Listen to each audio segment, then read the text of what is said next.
Fire, what you saying? Yes, sir. You give thanks to life, you know? Seriously. We are here again, Ballhead and the Dread. Give thanks for everybody supporting the thing from those times to now. And I want to tell you there's a brand new video there on the scene from Far Eye here.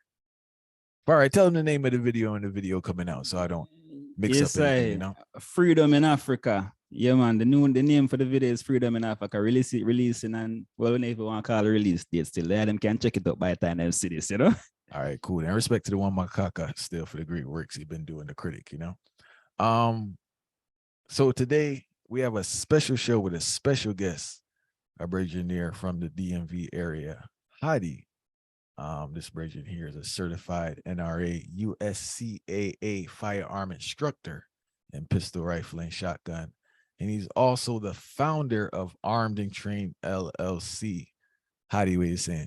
Hey, man, look, man, I'm blessed, man. I appreciate y'all, man, let me on the platform, man, itself. I've been watching you guys for a while now, and I was like, this is a topic that I think our people, just all people need to understand where we stand at. Well, at least some of us stand at and get a better understanding, So I was like, why wouldn't I, choose this platform to spread the message that you guys already reasoning? So I definitely appreciate, being here. And we appreciate you being here. I want to kickstart the thing, and I just want you to, as a man trained and a man knowledgeable in firearms, to clear up some misconceptions, right? Information is circulating on both sides. One person says that majority or a lot of illegal crimes done with firearms are done by people who own firearms. Then you have another side who states that majority of crimes done, specifically violent crimes, not mass shootings now, because they try to mix up the mass shooting thing, but violent crimes are done with firearms that were not legally purchased, either purchased on the black market, using a family member's firearm, or a stolen firearm. So that's the first thing I want you to clear up before we even get into the reason. Okay, so yeah, so the one thing the first misconception is it's one of the most common ones that we get. I think that when you see people like committing any type of crime with firearms, these are folks that never went through the process of a course. By law, they have to take a 16-hour course, which teach you like the rules, the regulations, the laws, the do's and don'ts, where you can carry your firearm at, where you can't carry your firearm. It also teaches you about situational awareness and conflict avoidance. So a lot of these crimes that we see, because if you stood in my class for 16 hours, you're going to know the first thing that you need to do. You have a duty to retreat, meaning that you're going to de-escalate the situation. So one of the biggest things that I always tell my students is 3 things. First, you're going to avoid the situation. If you can't avoid it, because something might happen right there, you have to look for escape. So the first thing we're going to do is avoid it. Then we're going to escape it. And we can't escape the premises, then we're going to have to defend. So avoid, escape, defend. And then these people that's committing these crimes, if they came through the class, because you don't have to go through a class to get your gun license in certain states. You could just have an ID and go to the store and buy. You can go to Walmart. Well, Walmart don't sell them no more, but you could go to Walmart and get you a gun same day and get the ammo same day, and then go out the store. So a lot of the crimes are coming from folks that haven't been properly educated on the laws or the rules or the regulations of the firearm. And to answer your second misconception, the biggest thing that we see, which they call in the DMV, call them throughout the nation, is ghost guns, right? So ghost guns are illegal firearms that don't have a serial number on them, right? Every gun have to have a serial number on it to get registered into the federal database, right? So, but you can go and buy all the parts off of the online to create a gun, like a Lego, like to put Legos together. It's that simple. YouTube show you how to do it. Now, granted, YouTube been taking them down, but there's so many sites that you could, put a firearm together. So the second misconception is unfortunate. It goes because a lot of people that becomes legally like registered like gun owners, they wouldn't dare go buy a gun under the off market, because for one, the price of the firearm is going to be 2 or 3 times the price in the store. So why would I spend more when I could just go to the store and buy it? And secondly, it's a lot of these take the guns off the street type things. But I mean, me being me, I always ask the question, how does these guns get into these neighborhoods? We don't own any planes, we don't own any boats, you know. So that entry, like where these illegal guns is coming from, like it's a lot of different angles we can go at. But them two misconceptions is they're highly common. So yeah, people that don't have the knowledge, they do commit more crimes, and those that don't want to go through the proper channels, they can buy illegal guns, you know, pretty easy. And Farah, let me just ask them one more thing. I wrote it down before I forget. You brought up a great thing with this conflict avoidance. We'll talk about that later after Farah said something, right? But I just wanted to say what I found very odd, that after purchasing a gun license in New Jersey, right? So initially, I guess you need a character witness, some couple character witnesses, and also they have a thing with a mental health thing. And from what I over is basically, if you haven't been admitted into a mental health institution, you are considered sane. Yeah. I found it kind of odd, and even as a person who has a firearm license, I feel that should be done yearly to see, because if you got a firearm in 2012 or 2010, and you know your mental health declines, then I think people need to know, or you have been behaving in a manner that can be detrimental to others. So I just brought it up to identify that, as you mentioned, each state has different laws, and the laws are kind of, I don't know if I need to tighten them up. Same thing with driving, and no disrespect, no ageism, but yo, some people need to take that driving test again. You know, just because you pass it at 17 don't mean you could drive at 35, 55, 65, 75, you know. But far, thank you. Yeah, no, and that's the thing. Like prime example, like I go through this thing where I go through different scenarios in a class. I might ask about 10 to 15 scenarios. Like I might say, hey, you and your lady walking down the street, she got on the best outfit that you can imagine, and a guy come past and smack her on the butt, right? What do you do in that situation? And if the answers that you get from there is kind of insane, because if we've been honest, the only thing that hurts is your pride and your ego. That's the only thing that hurts. So at that point, in that small example, all you could do is call the police. That's all you can do. But as a man, your woman gonna look at you like you just gonna let them do that, you know. So so what I do in my class, I test them, because like you said, like as long as you wasn't in no mental health institutions, like you are clear. But the one thing I like about the Utah permit is it's a permit that honor 38 states is under that one gun permit, and they do background checks every 30 days. So just in case something happens, say you get a DUI or some type of domestic violence or anything, or they snatching your license just like that. Now with DC and Maryland, it has to just hit the court system, you know. So that's the one thing. But me personally, I didn't give people money back because I get people that come and say, hey man, oh yeah, after I get my gun license, I'm just gonna be able to shoot and do this. And it's like, if your mindset is still like that after the class, you have to come to another class. Like I have to see that you can actually follow the laws completely. Because at the end of the day, say if you get in an altercation and you have to go to court, they're going to come to me and say, as the instructor, as the master instructor, can I see your curriculum to see if you went over X, Y, and Z, if you went over the proper laws or the proper rules. So when they check the curriculum, they're going to say, oh, wow, this individual made that choice on their own. You taught them properly what they needed to do, but they chose to do something different.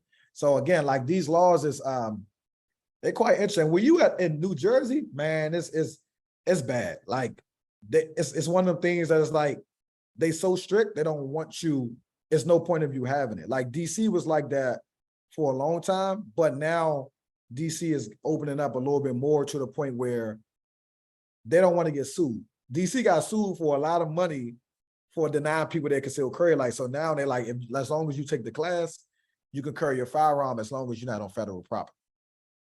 You know, so it's quite interesting.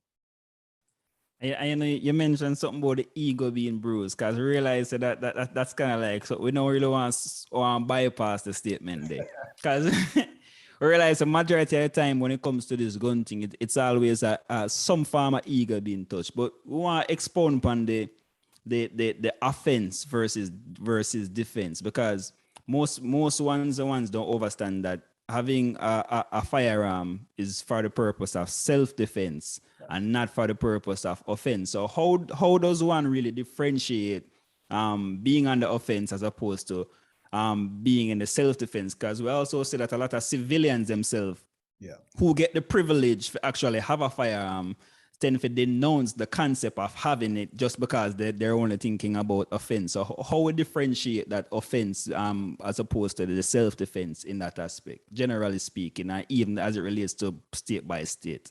So just from a general standpoint, it's a couple of points that I always let my students know, right? It's like, one thing, the first thing, you need to be the innocent party, meaning that if a situation is happening, you should not be instigating the situation.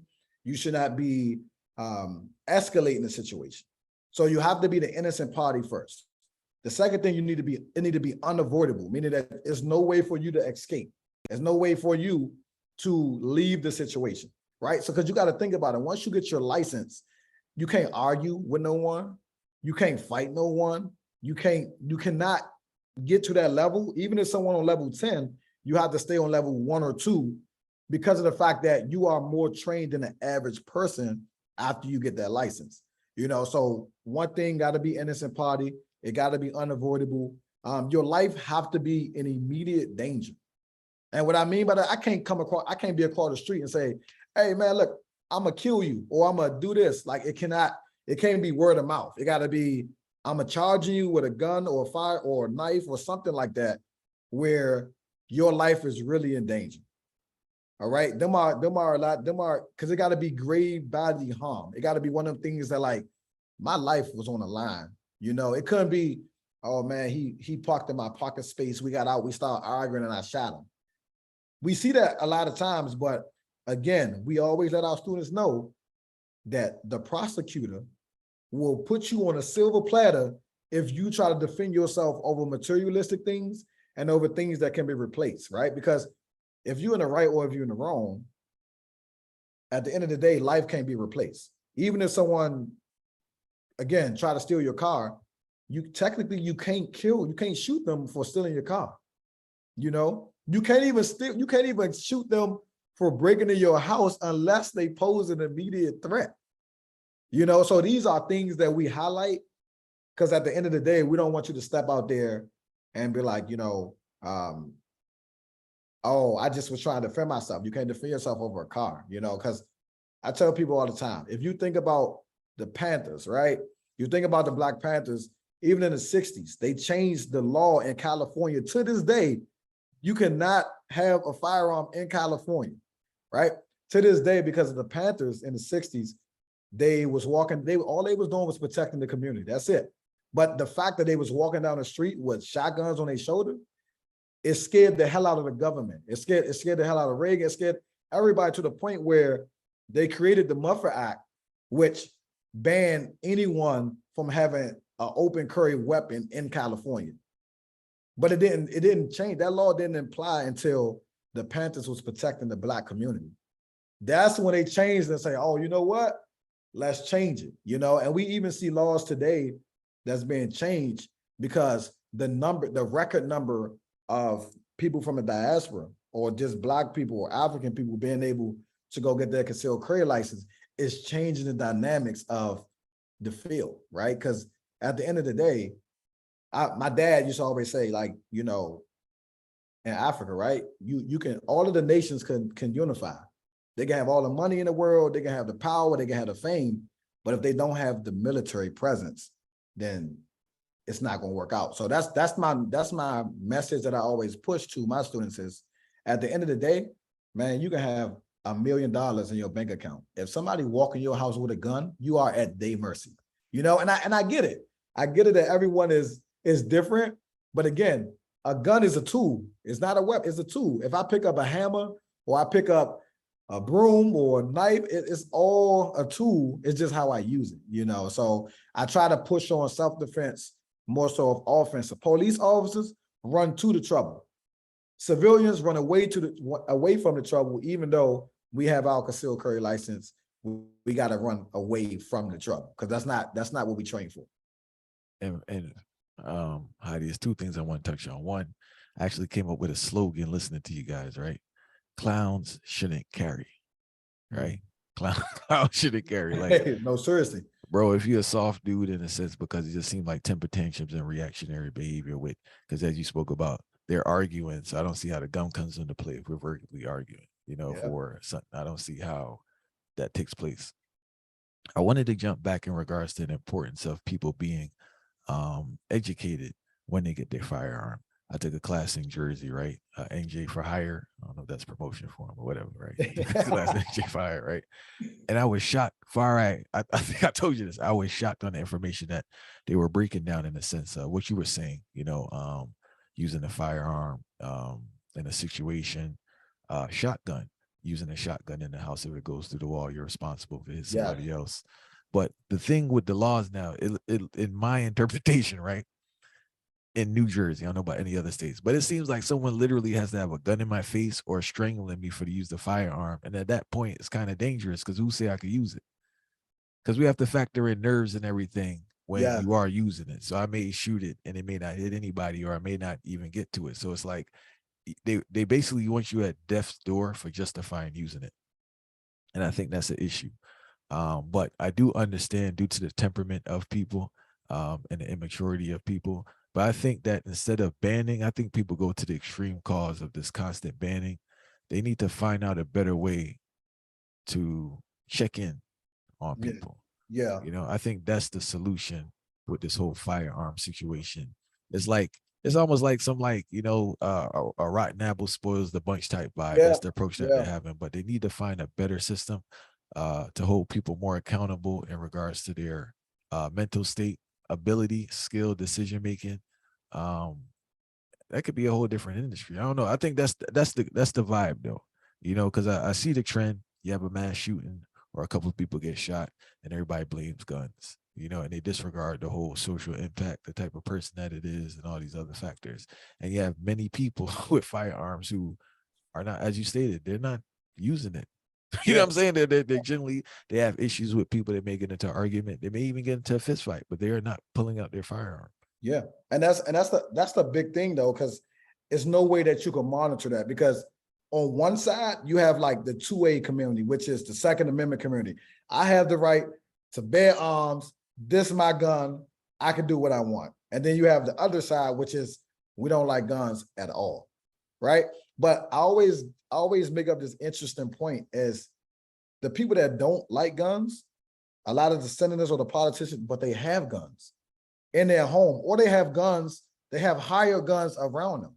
Right. And I always talk to people, because I'm a history buff. Like I graduated from Morgan State University, undergrad in political science, and I went to Mason to get my master's in conflict resolution and analysis. Like that's my thing. Like my goal is to be able to diffuse the situation before anything even happened. Before, as I used to say on the Boondocks, before you have a nigga moment, right? Before we have that moment, that it shouldn't even happen, So I always tell, even with my students, I'm like, at this point, you really got to think about it, because with jail time comes a financial burden on your life. Like if you don't have representation, you're going to be stuck with a public defender that's going to make you take this charge. Even if it was self-defense, you're still going to take this charge. So it's like, you really got to go through the different mindsets. So how I do it is, it's a 16-hour class. And then after my students take the class, I always recommend them for self-defense shooting. So what they do is they do concealed carry license, meaning that when you finish this class, you're going to go through the background check and you're going to be able to carry your firearm like under your clothes. But when we go shoot, because they got to do the knowledge and they got to take a test, and then they have to go shoot. They got to hit targets from 3 yards, 5 yards, 7 yards, 10 yards, and 15 yards, right? At an 80% clip, you're going to shoot 50 rounds and they got to hit 80% at a time, right? So once they pass that, all they doing is looking at a target straight ahead and they shooting. But life don't work like that. Life happens when it comes to defensive shooting. So we have marksmanship, when you're standing still, you're breathing, you're taking your time. And then we have defensive shooting training, which means that we can all be in the group talking like this, and someone tried to do something, and I should be able to draw my firearm and take a shot and be able to hit the shot under distress, under pressure. But again, that takes time. Like when I first started this, I could not draw from the holster. My gun will fall out, it will get stuck, all of this stuff will happen. But over about 6 months to a year, I'm able to take my holster out. I take my gun out the holster and shoot at a target in 0.9 seconds. 0.9 seconds, right? But at that time, I still got to react to things, right? So again, the class itself is just the beginning. We encourage everyone, it's not mandatory, but we encourage everyone to take defensive shooting classes, because I don't know about y'all if y'all ever got chased by a dog when you was young. Well, you could tell that you're running fast, but you can't feel your feet, right? So when stuff happens, like when your adrenaline get to pumping, your hands and your feet go numb, right? Them the first two things that go numb. So what we do is on the advanced training, we put your hands in ice, let your hands get numb, and then we tell you to shoot certain targets, because that's how it's going to feel, right? We might make you do 20 jumping jacks and then pull out your firearm because your heart is beating, right? It's anything that happens, you're not going to be calm in the situation. So it's definitely different levels of training, but we cannot make them do the other necessary training.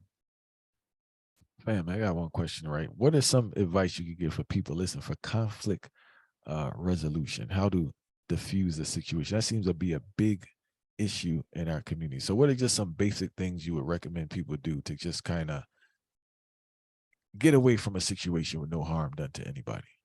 I mean, for me, like I said, me going through day-to-day life, everything is a test. Everything is a battle, right? So you have the opportunity. I tell my students, and I tell anyone that's listening, like, first thing you need to do is really just think 2 or 3 steps ahead in the situation, right? So prime example, we can feel that this tension is about to happen, right? First thing you need to do is breathe, right? A lot of times people don't breathe. They just go from 0 to 100. First thing you want to breathe, you want to just look around, look at your surroundings. Like, it's just really worth going to jail for or dying for, because you don't know, they might have a gun too. You know, it's a lot of different tactics I use, but I always tell people the first thing you do is just breathe and analyze the situation. Like with me, I talk to myself. I say, I know what I'm capable of, and I don't even want to go down that route. You know, so if someone is yelling at me, cussing at me, I stay neutral. I just try to stay as neutral as possible. And I know that's hard because, again, the pride and the ego is, and I'm going to continue to say it, because having your license to carry is not for the weak. Like, you know, it's not for the weak. Like, you being Black in America, or you being of African descent in America, like, you know how the environment is. We in the belly of the beast. We in the middle of Babylon, like, as we speak. So I'm like, you should have some type of poise to you already, you know? So one of the biggest things I always let them know is, like, you just got to breathe and just analyze the situation, because at the end of the day, like, you really got to ask yourself, like, do you want to be in jail where you miss out time with your family and have to pay for things, pay for lawyers and things of that nature? Or do you want to be 6 feet under? You know, like, let people have it. Like, a lot of people wake up and they choosing violence. Like, they really choosing violence. It's a wicked place out here, I always know, but like, they choosing violence. So how I just diffuse, I was like, look, you got it. I don't let my pride take over, because pride is going to do it. So I just tell people, hey, look, just tell them, hey, you got it. My bad, that's on me, and go about your business. Even if it's not your fault, you just take that, because at the end of the day, they could have woke up and they having a bad day and they just want to take it out on somebody. And you could be that person where at the end of the day, you don't go back home to your family, you know? So, man, just analyzing the situation, taking that time, and, you know, before you react, you got to think before you react. And that crucial, you know, because you see, if you have a clear road, there's so much different benefits to having a clear road. But so I think something we really not touch yet, when we really want to touch is we know generally we are talking about self-defense, and we are talking about firearm as it relates to general civilians, but we know there's 2 separate worlds as it relates to firearms. There's a Black community, and then there's a white community. A lot of people don't really want to express that, but it is what it is. the white community have a different approach. What me realize have a different approach when it comes to firearms. They're being more armed. They're being trained more as it comes to the generational things pass on from one generation to the next. So we find that in the white community, generally speaking, especially in the states, them where it apply. But when it comes to the Black community now, we realize there's usually a pushback and there's more like a liberal standpoint and guns. What's the take on that as it relates to the Black community versus the white community, the approach of it? Because it's, to me personally, it's like majority of Black people when me hear speak, it's like them a disarm them own self. Yeah. But if disarm them own self, where the system would have disarmed them, I give them a whole bunch of run around. So them have the right for this defend themselves, and it's like them give away the right for defend themselves. So why your take on that? The approach between the two different communities where take place and the benefits are, when I say the advantages and the disadvantages of that.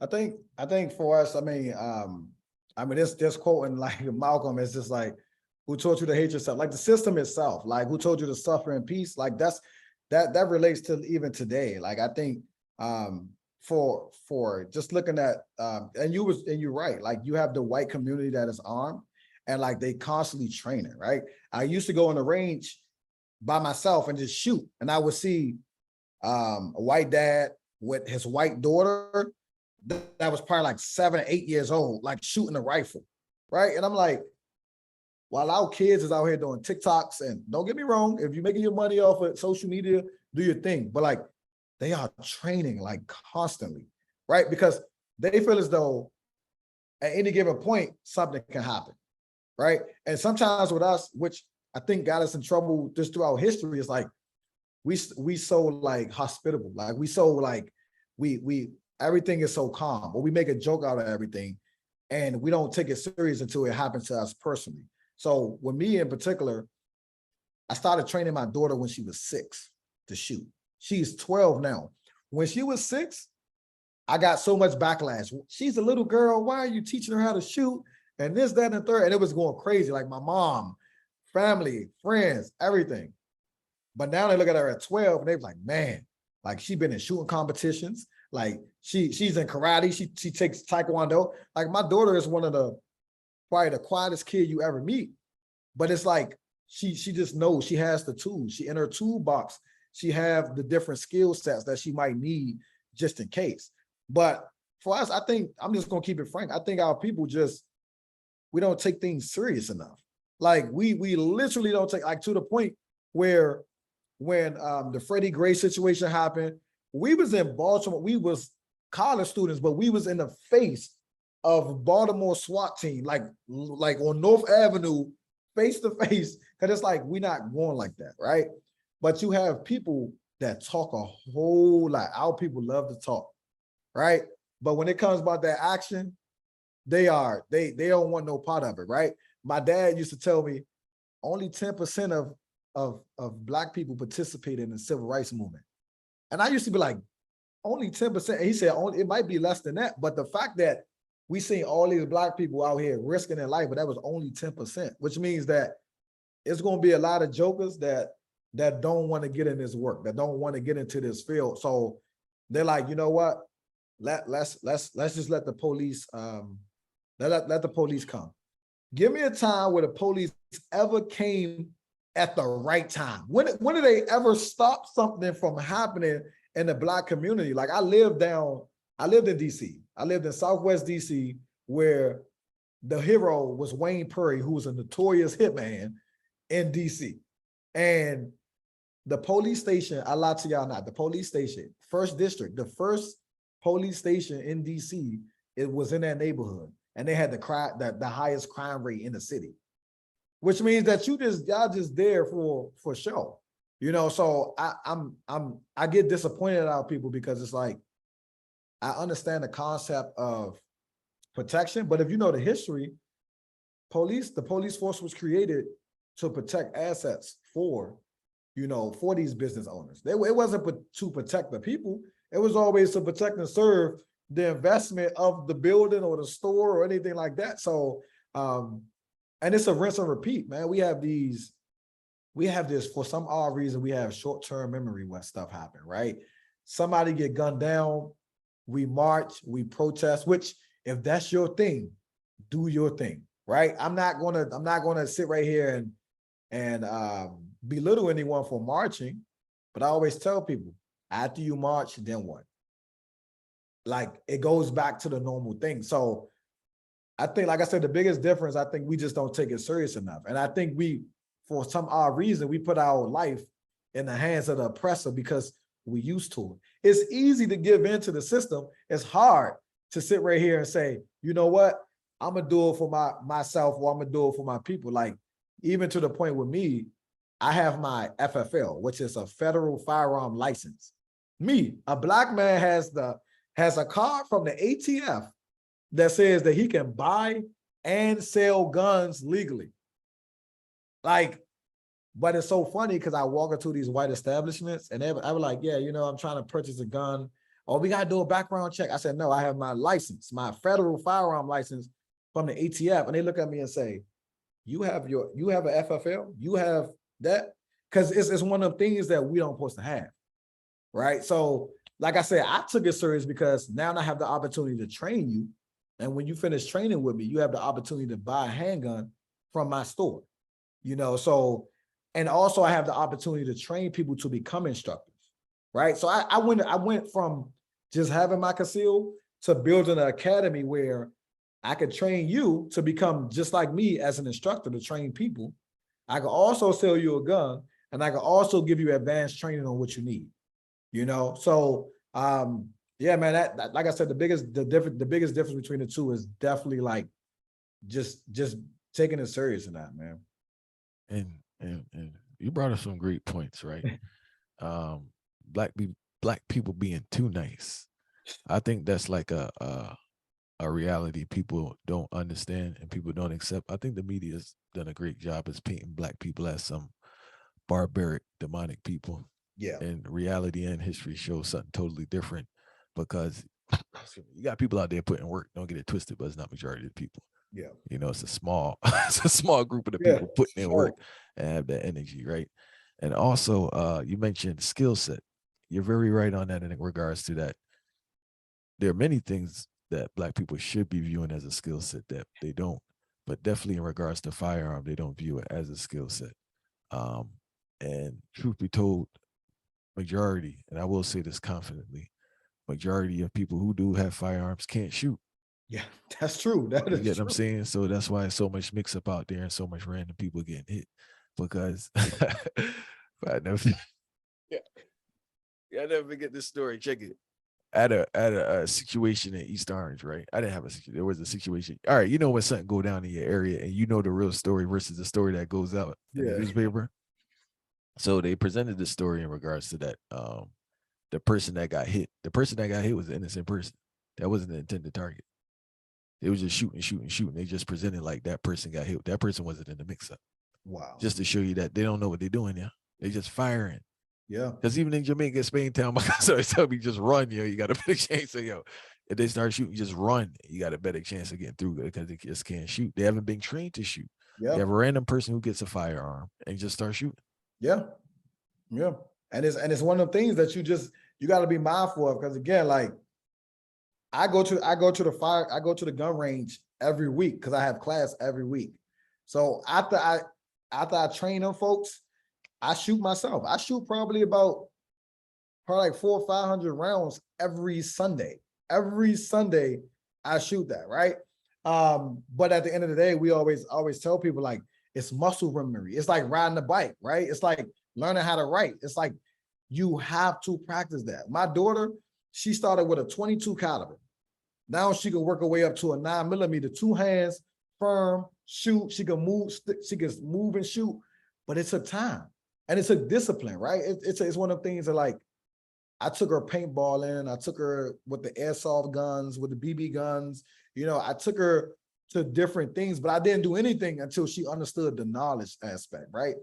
I grew up in the hood, so my first encounter with a firearm was at 11 years old. I was playing in the snow with my friends, and I fell on something hard, and I turned around, dug it in the snow. It was a gun. It was a gun. Now me, I ain't touch it because I'm like, I don't need no gun. Like I can talk my way out of anything. But like my friends were so amazed about it. They picked up the gun, they carried it around.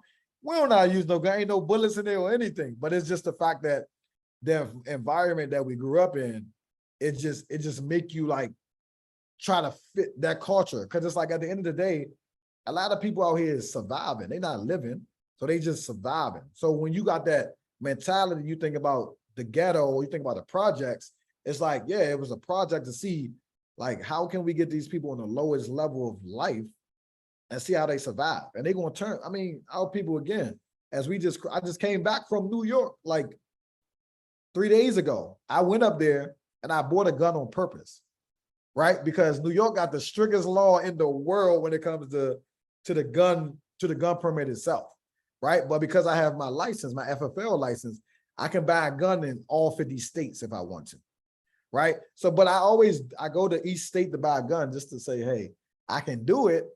But it's like, it throws everybody off in that state because it's like, wow, I didn't know that you can do this, you know? So, man, at the end of the day, man, I think the biggest thing we have to do, we have to believe in ourselves in the sense of being able to protect ourselves, because I believe in African sovereignty. Like I believe in, we should be able to govern ourselves, but at the same time, all my skin folks, not my kin folks. So I can't sit right here and say, all the black folks, let's go get this land and let's build a town right here, right? It's not going to work like that. But at the end of the day, I just be wanting to give people that opportunity. It's like, if you're not pushing a pro-black agenda, you're not going to be able to exist with me, because 99.9 of my students are black that come to my class. Like they from the earth, they from the hood. Like, and I got to really drill in the laws, because if they do one thing wrong, it set the bar on so many levels that it's going to throw everything off. So like, even if, say you come and get your license for DC, just because you have your license for DC, you can't carry your gun in Maryland, right? And they like 5 minutes apart. If you cross the street, you could be in Maryland. But if you get caught in Maryland and you don't have a permit for Maryland, you will go to jail. They'll call DC. DC will take your license from you. And then now you got a record. And now you can't get your license ever again. So it's a lot of tricks and trades that go in it, because even in DC, 90% of DC is federal property. And you can't carry on federal property. So what you gonna do? It's like New Jersey. What you do? I know you mentioned that childhood experience. We look kind of want to expound on that and ask you a question based off of that. You feel the socio-economic situation of majority of black people contribute to the thought process that them have of guns? Because I realize that a lot of the reason why it seemed to me, at least, right, the reason why majority of black people have that concept about guns and owning one legally is because of some trauma that them having at the past, where probably because guns automatically mean bad, because when whoever we see with a gun from a childhood stage, these are illegal guns, people who are criminals. And because my surrounding, as you say, coming from the hood, coming from the ghetto, a lot of us, even when we have it due to certain restrictions, you know, as you say, historically speaking, you have red line and you have all of these things where them kind of force us in a one particular environment. So you feel like that approach where majority of the people them have of owning a gun legally is due to them socioeconomic situations? Yeah, and I think that because that's a very valid point, because media, right? So y'all have my brother and Sam on there, Sam PK. That's my guy. Like I actually just got another book from him because I'm giving them to the younger students. We was actually talking up Howard last week, and media, like just the brainwashing, right? We think about like they glorify, prime example, 50 Cent getting shot 9 times, right? Like that's like, man, I survived it. Or you think about like all these the video games, like it's so much of the media that plays a part in this that like it's insane. So like for us, again, you see the drug dealers on the side, on the corner, they got guns, they got this, they got that, and we don't have any. For one, we don't have self-identity, right? But that's like one of the things that I always preach is like self-identity. And then it's self-awareness. Like, do you care about yourself? Right? Even when I was growing up, me and my brothers and my friends, the thugs or the gangsters, they left us alone because we played sports, right? We played basketball, baseball, football, and they gave us a pass. Like, you know, like, because at that point, it's like we'd take out a kid if they did something crazy. Or we'd take out a mom or this. Like, it was just one of them things that's like, I gotta survive. So once you get in that survival mode, you pretty much is paranoid for everything. So part of the paranoia is the fact that I have to get a gun to protect myself, right? I had my license for about 7 years. I never had to use my firearm. 7 years. But what happens is once you get a gun, like if you ever seen anybody shoot a gun before, the adrenaline, like the power trip that comes with you, the power that comes in your hand after you shoot that gun, it's like it gives people this rush, right? So then people feel like they're untouchable, right? Because I always tell people all the time, me being a firearm instructor, I actually hate guns. I don't like guns. I'm not gonna say I don't have a bunch. I got a nice little collection, but the idea of it is that's like the super last resort, right? But being in the hood, that's the first resort because it's like, as they always say, a coward would kill you way faster than a real man because he's scared. He's scared of what you might do to him because of whatever the situation may be. So I always tell people all the time, like, because of your surroundings, it plays a major role. Like one of my friends in college got caught with a gun. There's no gangsters in college, man. Like I always tell, there's no gangsters in college. If you in college, you try and get an education to better yourself. And he got caught with a gun, and I'm like, why? Like we on campus, we had Morgan. It's a bubble. Like college kind of protects you from whatever the environment is out there. So yeah, man, like the environment itself, and like I guess like some of the just the brainwashing that goes in with the media, and just the peer pressure can go a long way. Cause I hear people all the time, man, I need to get my gun. I'm like, why you need to get a gun? Yeah, man, cause they're not about to catch me. Who about to catch you? Who's about to do something to you to the point that you have to have a gun? You know, so that's like one of the biggest things I always preach is like the environment you in can cause you to want to get a gun. No, seriously, I brought a great point because the way some people moving, that's not in the thing. Like I know some people with guns that no need for them to have a gun. It's like they're almost drawing that type of energy towards them. And like people need to be more mature of their peer group, their surroundings, and where they go. Some places people going, they don't need to be there. You get what I'm saying? Yeah, some people with some families and all that going to certain places that you have no business being there. You know the type of energy that's there. And for you to be in that environment, you have to move a certain way. So the question is not the environment. Why are you going to certain environments? And what are you trying to prove? I think some people just need to mature and wise up and just easy and stay in the house and work on themselves and work on a hobby. Yeah. Because if you really check it, like you have some people that's out there. But then you have people that you hear the story like, oh, you know, he was working, he had a family, he had a wife. So my question would be, why are you there? Yeah. Like you said, oh, your brethren of the dude said he need to have a gun, but why? Where are you get what I'm saying? I understand that your house or something, or you're in a certain business or something, but like, why are you going to a specific place that you know you need to be strapped? Yeah. If it's not like in front of your house or something. Yeah. And DC lets you know, like DC have these hot zones where it's like you don't supposed to really go. Like, you know, like I love my community. I love my hood. I'm a product of my environment, you know, like, but I tread light when I go through there because it's like, why? I don't need to be down there. I got a family. Like, ain't nothing down there for me. I would never turn my back on my hood. I'm always investing, doing give backs.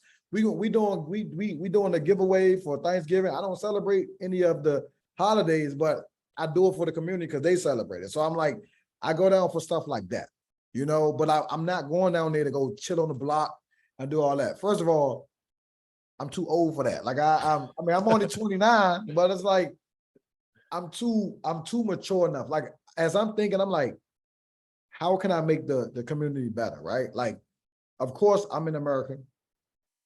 I'm not a fan of capitalism, but I had to understand it, right? So like even my classes, we got people that charge they charge about $500-600 for this class. Like I charge $350 because at the end of the day, you still have to buy your gun. That was just for the license. That's just for you to get the license of training.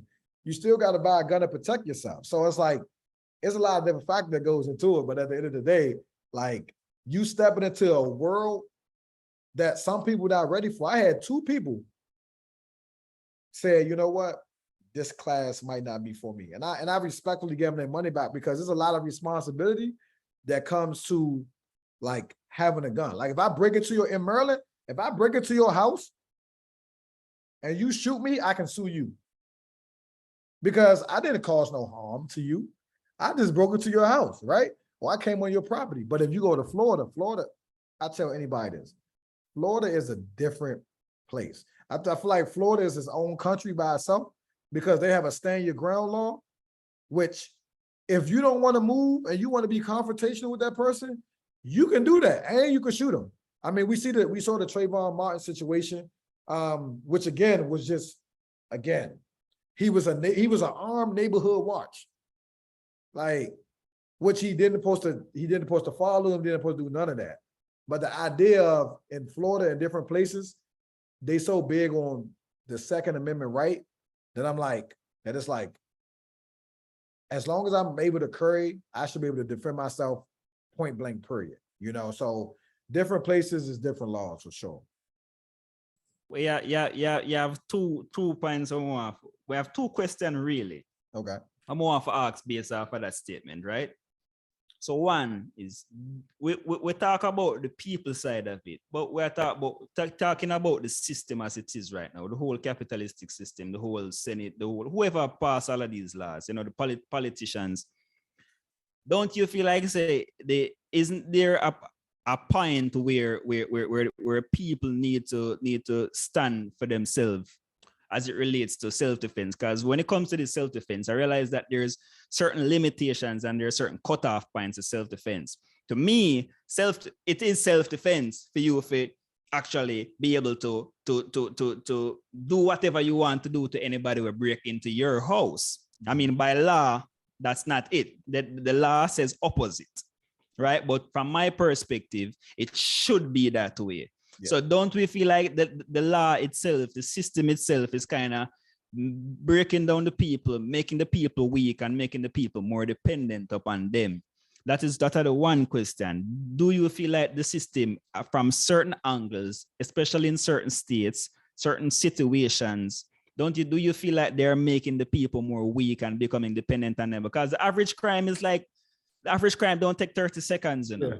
Yeah. 30 seconds is a lot for the average crime, you know. So as we mentioned, the police will be nowhere there. You don't know the intention of that individual who is already inside of your personal space where you might have your family. So don't we feel like the law is extremely harsh or too harsh in a certain situation, certain states, and certain situations like that? And then the second question I'm more asked now, based on the community thing we say now, is how important is it for a young Black youth in particular, to have a mentor?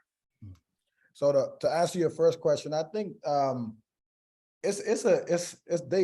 politicians it's a lot of contradicting, hypocritical things that goes on, because it just depends who is the majority at the time, right? As I learned, like when you have Republicans in office, they love guns.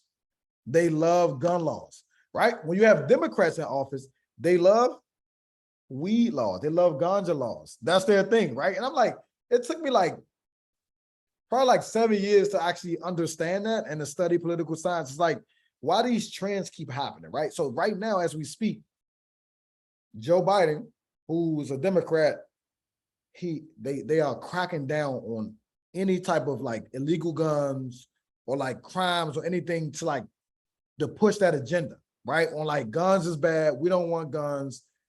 This is what's going on. But Republicans, they fight back along with the NRA, which is the National Rifle Association. you know, they more of a political stand, like we rock with the red, like even Trump was at one of their rallies that they had. You know, they was one of the reasons why New York turned their gun law around. They ruled 6-3 to be able to carry a firearm now in New York, if you're a resident. I think like for that particular issue, I think that it's corruption all the way around, right? Because at the end of the day, these politicians, again, DC opened their laws to what it is now because a politician got denied his right to carry his firearm.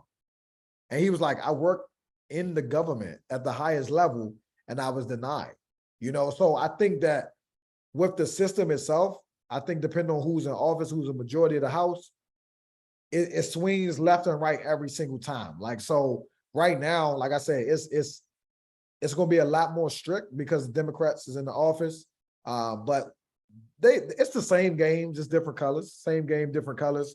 And I think that at the end of the day, right now, I think anyone that's looking to get their concealed carry license needs to get it now, because it's not really any top dog like restrictions right now, because except for New York say, if you want your license, we have to see your social media.